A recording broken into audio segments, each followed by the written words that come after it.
That's how bad the water in Sydney is. I have this marks on my face and it makes it worse in the water in Sydney. And then I came here and it's like, I can't even barely see the marks on my face. That hard water. Oh, fuck. It's the worst. And here I'm drinking it. Oh, really?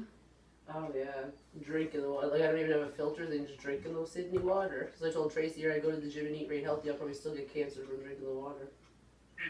Fucking Sydney. Do you have cream? Do you use cream? Yeah. Yeah. It's just, the water is just so awful down there. Tastes like a swimming pool.